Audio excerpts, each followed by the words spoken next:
जय हिंद साथियों।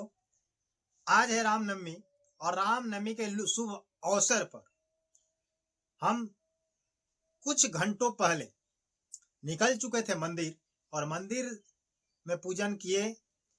जो उसकी प्रक्रियाएं थी संपन्न हुई और आज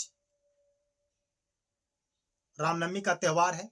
आप लोग का जीवन मंगलमय हो और मैं उस भगवान से प्रार्थना करूंगा कि आप लोगों का जीवन सरल और सुगम हो। बट आज हम लोग बात करेंगे एक नए अपडेट्स के माध्यम से, नए वीडियो पर, नए सेशन के माध्यम से। अभी तक आप लोग जो परेशानी झेलते थे या 2 साल से झेले हैं वो कम नहीं था।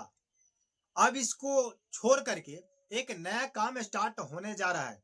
पूरे बिहार वासी के लिए ये अपडेट्स है कि पहले तो जमीन को लेकर के सभी लोग परेशान रहते थे कि कैसे उनका सुधार हो जाए, कैसे उनका परिमार्जन हो जाए, कैसे उनका अपडेट्स हो जाए, कैसे मोटेशन हो जाए।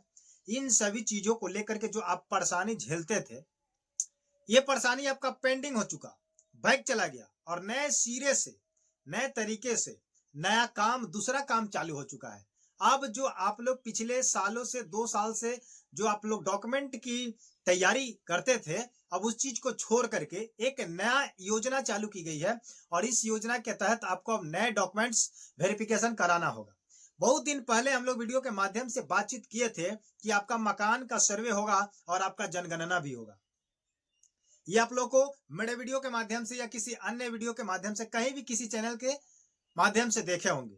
तो मैं आपको अभी फिलहाल इन्फॉर्म कर दूं कि मकान का सर्वे और आपकी जनगणना होने जा रहा है बहुत ही जल्द, अगले महीने से।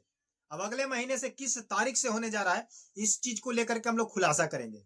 और बाकी जो आपका काम होता था वो पेंडिंग डाल दिया गया और पेंडिंग रहेगा, क्योंकि इतना न कर्मचारी है, न इतना न अधिकारी है कि आपका हर काम के लिए अधिकारी अवेलेबल नहीं है। काम अगर 100 है तो अधिकारी 5 है, काम अगर 1000 है तो अधिकारी 50 है। तो 50 व्यक्ति मिल करके किसी 1000 काम को नहीं कर पा रहे हैं, तो उनके सिर पर इतना न बोझ डाला गया।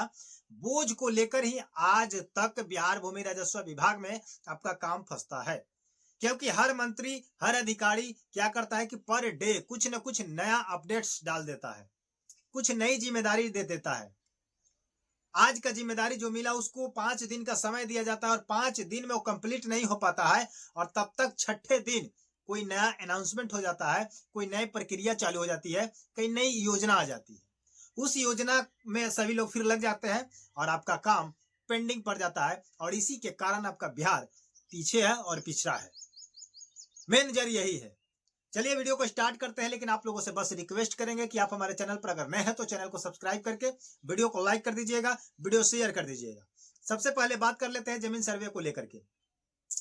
तो जमीन सर्वे को लेकर के जो अधिकारी आपका हड़ताल पर था, स्ट्राइक पर था, जिसको लेकर के आपको पता होगा, मेरे वीडियो के माध्यम से देखे होंगे, जिसमें विजय कुमार सिन्हा जी अपने वीडियो के माध्यम से 24 तारीख को अल्टीमेट देते हुए कहा कि 24 घंटे का समय मैं दे रहा हूं और इस 24 घंटे के अंदर अगर 25 तारीख को शाम 5 बजे तक अगर आप वापस नहीं आते हैं तो आप पर सरकारी कार्रवाई की जाएगी, कानूनी प्रक्रिया से कार्रवाई की जाएगी।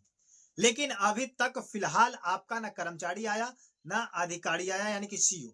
बट उसमें से कहा जा रहा है, पता चल रहा है न्यूज के माध्यम से, खबर के माध्यम से, कि उसमें से मात्र 2 दर्जन कर्मचारी और सीओ मिलाकर के वापस लौटे हैं। बट सभी लोग अभी तक हड़ताल पर है अनिश्चित काल के लिए, यानी कि जो डेडलाइन दी गई थी 25 को शाम 5 बजे, कोई वापस नहीं आया, यानी कि आपका काम नहीं होगा, फंसेगा। जो 31 मार्च तक का समय दिया गया था वो भी आपका खत्म होगा और 1 अप्रैल से आपका काम शुरू होने जा रहा है। समझ गए बात को? अब 1 अप्रैल से क्या चालू होने जा रहा है? 1 अप्रैल से आपका जनगणना शुरू होगा। 1 अप्रैल 2026 से जनगणना की प्रक्रिया लेटर के माध्यम से जारी की गई है कि अब जितने कर्मचारी और सीओ नहीं आए उन पर कार्रवाई की जाएगी, सख्त कार्रवाई की जाएगी और आपका काम 21 अप्रैल 2026 से जनगणना को लेकर के बिहार सरकार अपडेट डाली है और ये जनगणना होगा और केवल बिहार में नहीं होगा, ये पूरे भारत में होगा, 2800 राज्य में होगा। समझ गए कि नहीं? तो पहले होगा आपकी जनगणना, उसके बाद होगा आपकी मकानों का जनगणना। समझ गए? मकान का लिस्टिंग किया जाएगा, मकान का नंबरिंग किया जाएगा कि कहां पर किस पंचायत में किस जिला में कितना मकान है और इस मकान का नंबर क्या है। बहुत दिन पहले आप लोग देखे होंगे गांव शहरों में जो नगर निगम के अंदर आते हैं उनके देखिएगा मवेशी को भी नंबर टोकन मिल चुका है, उनके देखिएगा कान में लगाया जाता है।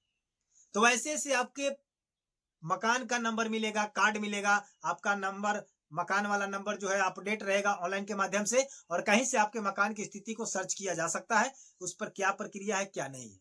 इसीलिए गवर्नमेंट ने इस चीज को क्या किया है, हाउस लिस्टिंग का काम भी करने का शुरू किया है।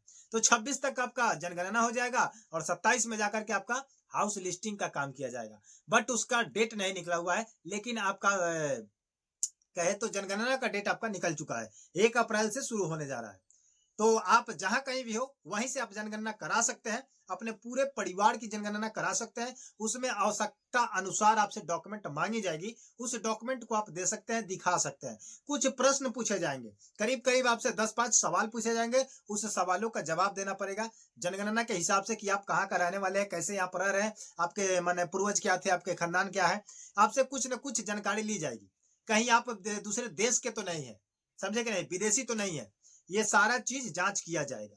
और ये जनगणना जो है ऑनलाइन के माध्यम से किया जाएगा, ऑफलाइन के माध्यम से नहीं किया जाएगा। आपको पता है कि सबसे पहले अभी तक पिछले सालों तक जब हुआ है, तो करीब करीब पिछले साल नहीं, इसके पहले 2-4 साल पहले हुआ था, तो उसमें क्या किया गया था कि ऑफलाइन के माध्यम से किया गया था। कर्मचारियों को रजिस्टर लेकर के डोर टू डोर भेजा गया, यानी कि होम टू होम, घर टू घर, हर घर में जाकर के जानकारी ली गई, जनगणना की गई रजिस्टर के माध्यम से। बट अब जो होगा कंप्यूटर के माध्यम से होगा, लैपटॉप के माध्यम से होगा।